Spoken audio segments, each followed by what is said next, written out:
اس وقت ساری دنیا کے ڈاکٹر، ساری دنیا کے سائنسداں، ساری دنیا کے سیاستداں، ساری دنیا کے عقل مند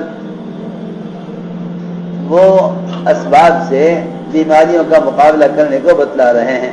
وہ یہ تو بتا رہے ہیں کہ بیماری کیسے جاوے گی، یہ نہیں کوئی بتا رہا یہ بیماری کیسے آئی ہے۔ جس سے پوچھو وہ کہتا ہے فلاں ملک سے آئی، وہ کہتا ہے فلاں ملک سے آئی۔ آج کل ہر شخص دوسرے کو الزام دے رہا ہے، بیماری تیری وجہ سے آئی ہے، بیماری تیری وجہ سے آئی۔ اللہ کا تو کوئی ذکر ہی نہیں کر رہا، اللہ کا تو کوئی ذکر ہی نہیں کر رہا۔ جس کی زبان پر بھی دیکھو گے وہ ایک دوسرے کو الزام دے رہا کہ بیماری تجھ سے آئی ہے، وہ کہہ رہا نہیں تجھ سے آئی ہے، وہ کہہ رہا بیماری فلاں سے آئی ہے۔ ایک سے جا کے بیچارہ مسافر کرے تو سب کو بلا بلا کر پوچھے کس کس سے مسافر کیا تھا، کہاں کہاں سے بیماری آئی ہے۔ یہ پاگل ہو جاویں گے، انہیں کہیں بھی بیماری کا سبب نظر نہ آئے گا۔ میں تمہیں یقینی باتیں بتا رہا، بیماری کا جب تک سبب گناہوں کو قرار نہیں دو گے اس وقت تک توبہ کی طرف نہ آؤ گے۔ بس دل سے اس بات کا یقین کر لو کہ ہر بیماری کا آنے کا سبب سب سے پہلے میرے بدن سے نکلنے والا گناہ ہے۔ یہ گناہ بدن سے جب گناہ ظاہر ہوتے ہیں تو باہر کی ساری فضا کو اتنا گندا کر دیتے ہیں۔ آپ جانتے ہیں کسی بھی شہر کا پولوشن اور کسی بھی شہر کی فضائی آلودگی جب ایک اپنی حد کو پہنچ جاتی ہے تو حکومت اعلان کر دیتی ہے کہ اب یہاں بیماریاں پیدا ہوں گی۔ کسی بھی شہر کی فضائی آلودگی اپنی انتہا کو پہنچ جاتی ہے تو لوگ کہتے ہیں کہ اب یہاں بیماریاں پیدا ہوں گی۔ اس سے ذرا اندازہ کرو ایک بے نمازی کی نحوست 40 گھروں تک جاتی ہے، حالانکہ باقی جتنے 39 گھر ہیں سب نمازی ہیں۔ 39 گھر سب نمازی ہیں، مگر ایک گھر میں ایک فرد بے نمازی ہے۔ اس ایک بے نمازی کی نحوست کتنے گھروں تک جاتی ہے؟ 40 گھروں تک۔ ایک بے نمازی کی نحوست 40 گھروں تک جاتی ہے۔ ذرا اس سے اندازہ کر کے دیکھو کہ اگر ایک مسلمان نماز چھوڑتا ہے اور اس کی نحوست 40 گھروں تک جاتی ہے تو اس سے فضا کتنی گندی ہوگی اور اس سے کون کون سی بیماریاں پیدا ہوں گی۔ ذرا میں اور آپ اس بات کو بھی تو غور کریں کہ جتنی بیماریاں پھیل رہی ہیں یعنی شکل میں بھی آ رہی ہیں، تم نے یہ کیوں طے کر لیا کہ بیماری سے بیماری آ رہی ہے، فلاں ملک سے بیماری آ رہی ہے؟ یہ کیوں نہیں سوچ رہے کہ ہم سے کون سا گناہ ہوا جس گناہ کی وجہ سے فضا اتنی متاثر ہو گئی کہ ہر آدمی کو بیماری لگ رہی ہے؟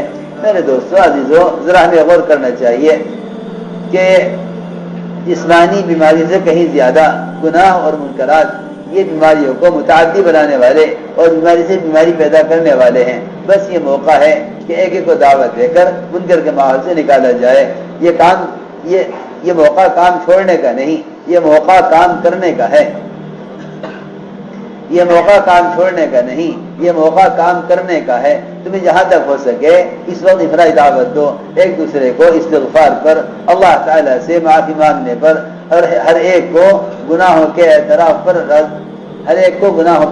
کرنے پر تیار کرو کہ ہر مسلمان اس وقت اپنے گناہوں کا اللہ سے اعتراف کرے، بجائے بیٹھ کر دنیا والوں کی باتیں کرنے کہ کیسی بیماری آئی، کیا حل ہے۔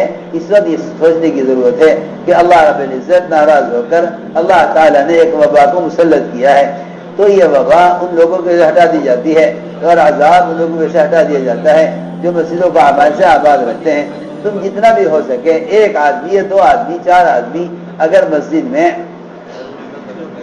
اس بات کی اجازت لے لو کہ بھئی ہم مسجد کو بند نہیں کرتے، ہاں ہم مسجد میں بھیڑ نہ کریں، اگر 2 آدمی بھی روزہ رکھ کر مسلسل اللہ تعالیٰ سے دعا مانگتے رہیں، مسلسل قرآن پڑھتے رہیں، کوئی ایک آدمی اگر مسجد میں آ جاوے تو اسے کلمہ سکھلا دیں، نماز سکھلا دیں، اور اس یقین کے ساتھ روزے کے ساتھ اللہ کے گھر میں پڑھ جاؤ، اے اللہ جب تک اس وبا کو دور نہیں کر دیتا ہم تیرے چوکھٹ کو چھوڑیں گے نہیں۔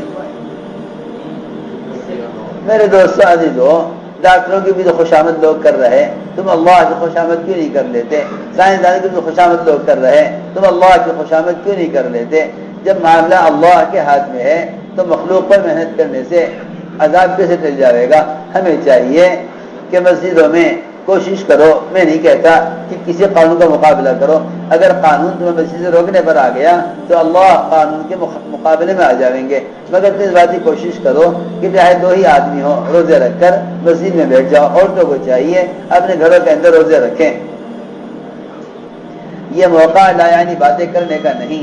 اگر عذاب کے وقت میں لایانی باتیں کی جاتی ہیں یا عذاب کے آنے کے وقت میں عذاب کا مذاق اڑایا جاتا ہے یا عذاب کے آنے کے وقت میں اللہ تعالیٰ جن پر عذاب لائے ہیں ان کو غافل پاتے ہیں تو اللہ تعالیٰ عذاب کی مدت کو بڑھا دیتے ہیں.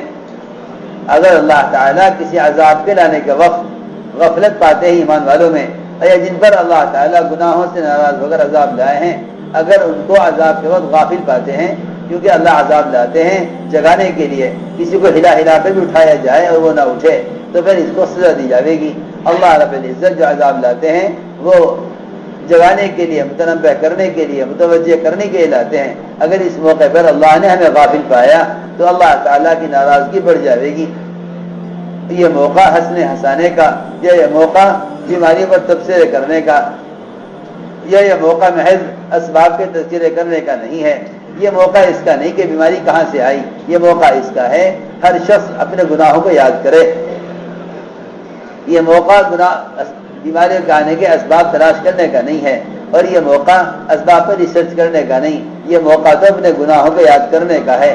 ہم سب مل کر اس بات کو غور کریں, اے اللہ میں نے کب کیا گناہ کیا, کب کیا گناہ کیا, اس بیماری کے آنے کا میرے کون سے گناہ سے تعلق ہے. بس اتنا تمہارے سوچتے ہی اللہ تعالیٰ جان لیں گے کہ یہ میرے بندے اپنے گناہوں سے توبہ کر کے میری طرف آنا چاہتے ہیں. اللہ رب العزت ساری رکاوٹیں اٹھا دیں گے اور اللہ رب العزت اس وبا کو اس بندے کے اس ارادے پر ہی ختم کر دیں گے.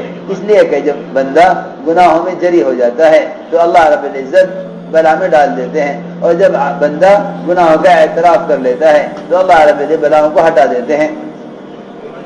اگر صرف 2 آدمی بھی روزہ رکھ کر مسجد میں اعتکاف کر لیں, اگر 2 آدمی بھی روزہ رکھ کر مسجد میں اعتکاف کر لیں, اور میں تو پھر کہتا ہوں تم جتنا جہاں تم جاؤ واپس یا جسے بھی تمہارا رابطہ ہو ان سے یہ کہہ دو کہ مسجد کے امام صاحب, مؤذن صاحب جو مسجد میں رہتے ہیں, اور ہم یہ بھی کہا گیا کہ بھئی اتنے لوگ مسجد میں نماز پڑھیں کہ جماعت کی نماز ہو جاوے, تو جتنے لوگ مسجد میں ہیں یہ اگر روزے کے ساتھ رہیں, مسلسل اللہ سے معافی مانگتے رہیں اور روزے رکھیں مسجدوں میں اور قرآن کی تلاوت کرتے رہیں اور مسجد میں آنے والوں کو کلمہ سکھلاتے رہیں اور انہیں منکر سے بچاتے رہیں, اور اس وقت اللہ کے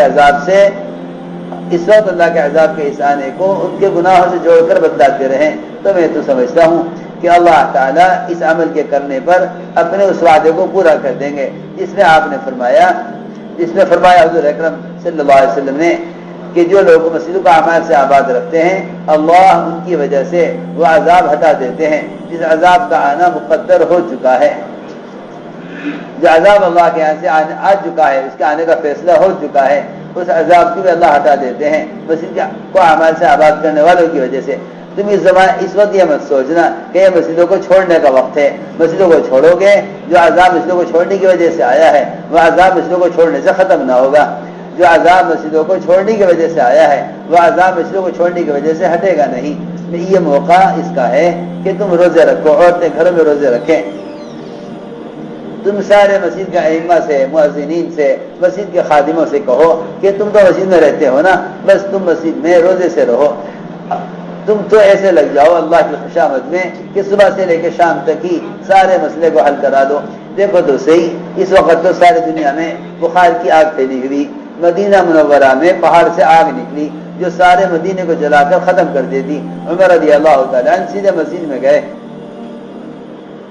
یہ نہ معلوم کرایا کہ اس وقت آگ کو بجھانے کے لیے کون سا سبب ہو سکتا ہے, یہ نہ معلوم کرایا کہ اس آگ کو بجھانے کے لیے کیا ترکیب استعمال کی جائے. نہ پانی کی طرف گئے, نہ مٹی کی طرف گئے. حضرت عمر رضی اللہ تعالیٰ عنہ فوراً مسیح کی طرف گئے, وہاں ذمہ داری نماز پڑھ رہے تھے.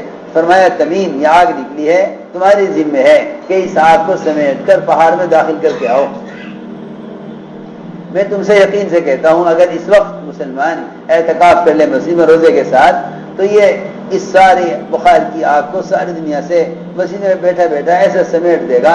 یہ تمیم دار رضی اللہ تعالیٰ عنہ 9 ہجری کے نائے مسلمان وہ آگ کو سمیٹ کر پہاڑ کے اندر تک لے گئے. عمر رضی اللہ عنہ پیچھے گئے کہ یہ آگ کو کہاں تک لے کے جاتا ہے. میرے دوستوں عزیزوں, بس کیا بتاؤں, جتنا زمانہ نبوت سے دور جا رہا ہے اتنا ہی اسباب کی طرف جا رہا. جتنا زمانہ نبوت سے دور جا رہا ہے اتنا ہی اسباب کے قریب ہو رہا. جتنا زمانہ نبوت سے دور جا رہا اتنا یقینی اعمال سے دور جا رہا ہے. ہماری اس وقت سب سے اہم کوشش اس بات کی ہے کہ ہم ہر امتی کو یہ بتلائیں کہ دور صحابہ میں جب بھی اس طرح کی وبائیں آئیں، حضور اکرم صلی اللہ علیہ وسلم نے مدینے میں بخار آ گیا، مدینے میں بخار آ گیا، سارا مدینہ منورہ بخار کی لپیٹ میں آ گیا، سارا مدینہ منورہ بخار کی لپیٹ میں آ گیا۔ یہ نہیں اطباء سے پوچھو کیا کریں، یہ نہیں کہ سائنسدانوں سے پوچھو کیا کریں، یہ نہیں کہ بیٹھ کے غور کرو کہ بخار کہاں سے آیا۔ جو یہ جانتے تھے کہ بخار اللہ کی طرف سے آیا ہے، وہ قدم اللہ کی طرف اٹھایا کرتے تھے۔ حضور اکرم صلی اللہ علیہ وسلم نے دعا کی، اے اللہ اس بخار کو یہاں سے نکال کر، مدینے سے نکال کر اس بخار کو جحفہ پہنچا دے۔ بخار کو کہاں؟ جحفہ پہنچا دے۔ سب نے دیکھ لیا آپ کی دعا پر،